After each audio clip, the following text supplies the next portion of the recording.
has proven, despite all the warnings, to be good for the United States and good for Mexico. Though that when you say these people in, for example, the People's Republic of China and India, 4 million people. 4 billion, yeah. 4 billion, I'm sorry. The argument is also made that they, all of a sudden, not only is there a question of the price of their labor, but it is a huge buying power that they have. That China, in the new millennium, will be the world's fastest growing economy. That's great. And that it'll be a market. That's wonderful. And those people will be buying products. That's wonderful. From the industrialized world. And let's benefit from that.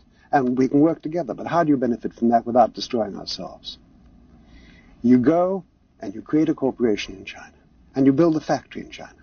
And what do you want to sell? Mugs? Sell mugs in China. And you conquer part of the Chinese market by competing there fair and square in China. That's life. That's adding to the activity of China. You're a corporate citizen over there. You're working over there. But if you move a factory from the States and take that to China, not so as to conquer the Chinese market, but so as to re-import the goods into the States, so as to get cheap labor, what are you doing? What you are doing is you are saying to your employees here, you're too expensive, folks. You want money, you want protection, you want unions, you want holidays. Forget it. We can employ 47 people over there who want nothing. So the so-called recovery, which is a recovery of economic indices, hasn't got the feel-good factor because people's salaries have gone down. They're going to go down much more. It's only beginning. And the reason is very straightforward. When you manufacture something, anything, this table, you have a value added.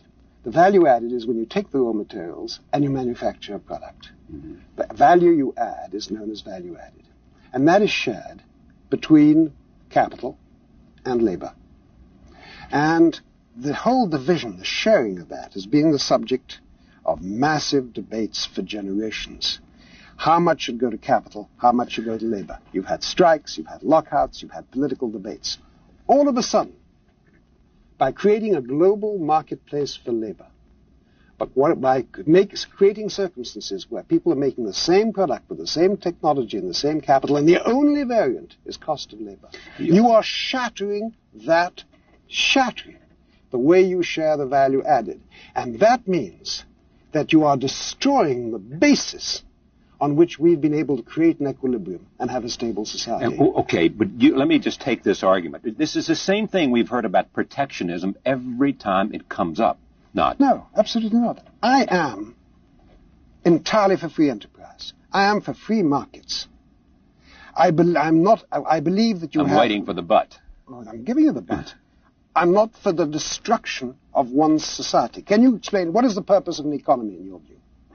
Well, I know this is a point that you feel very strongly about. It has many purposes, in fact, to play a role in a society in terms of creating jobs, in terms of playing a positive force, in terms of giving people an opportunity to serve, to take care of their family, giving people an opportunity to participate in their society. In other words, the economy is there to serve the fundamental needs of society. Yes. Which are prosperity. Yes. Which are stability. Yes. And which are contentment. Do you agree with that or not? That is the basis. And that's the basis of my thinking. Right. And what I'm saying at this stage is that if, purely for an economic doctrine, you have a situation whereby the economy grows, but you create poverty, unemployment, and you destabilize the society, you're in trouble. When I was a boy, we were taught that irreversibly we were moving towards progress. Yes. That material wealth, material prosperity would solve our problems, would improve our way of life, and improve our civilization. We were taught that. And we achieved the creation of material prosperity in a way which we would never have dreamt of. We made the economy grow 400%, incredibly. And what have we done? We've destabilized our society. We've increased unemployment massively. We've totally destabilized our cities. We've uprooted our countryside. We've increased crime. Every single valid criterion for a stable society has become negative. Therefore, something must be wrong. And what has become wrong is that instead of the economy being there to serve us, we are there adoring, serving economic indices. All right. What brought you to believe that you, as one very wealthy, and you can re-import into the States the products that you manufacture. And the result is that you will obliterate earnings and employment in the States. First of all, let me point out that an important point that you miss here is the U.S. has, by choice and for a considerable period of time, much lower trade barriers than its partners. So what is going to happen in the Uruguay round, and incidentally what happened in NAFTA, is that the foreign markets are going to become much more open relative to our market. It changes the balance of incentives, making it more attractive for American companies to stay here and produce for those foreign markets. Remember, we have low tariffs and barriers to begin with. It's the rest of the world that doesn't. And we are actually leveling the playing field and making it more possible for American companies to stay here. Let me. When they try, because you've got to understand what is happening. This is the establishment against the rest of society. What is happening in France today, for instance, 30% of the population is for GATT, 70% against it. But who are the 70%? They're the ordinary people. Who are the 30%? They're basically big business whose dream, and I've been in big business, and I'm for business, as long as it doesn't devour society, as long as it doesn't totally destroy things. So I'm for profits, for free markets, and I'm a capitalist, and I'm perfectly proud of having been successful. But let me make it clear that we have a conflict of interest, and what is happening is that big business loves the idea of total access to unlimited giveaway labor, which is what it's going to have.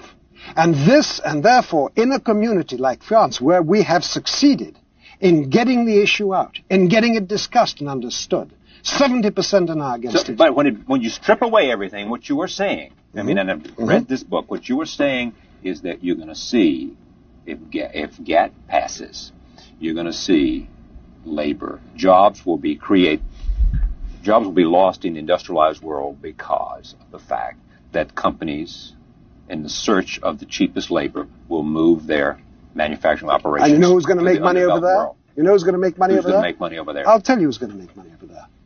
In every developing nation, you have the same pattern. You have a handful of people who control everything. The oligarchy that controls an undeveloped everywhere. I got to move on. You got to let me move on. Well, what you've got, let me just make it clear. The people who are going to lose here in the developed countries are not people like me or you. They're going to be the people who lose their jobs out there. It is the poor in the rich countries who are going to be subsidizing the rich in the poor countries. What is this nonsense? Everything is based in our modern society on improving an economic index. How do we get greater economic growth? How do we grow the GNP? And the result is we are destroying the stability of our societies because we are worshipping the wrong God, economic index. And the God we should worship is?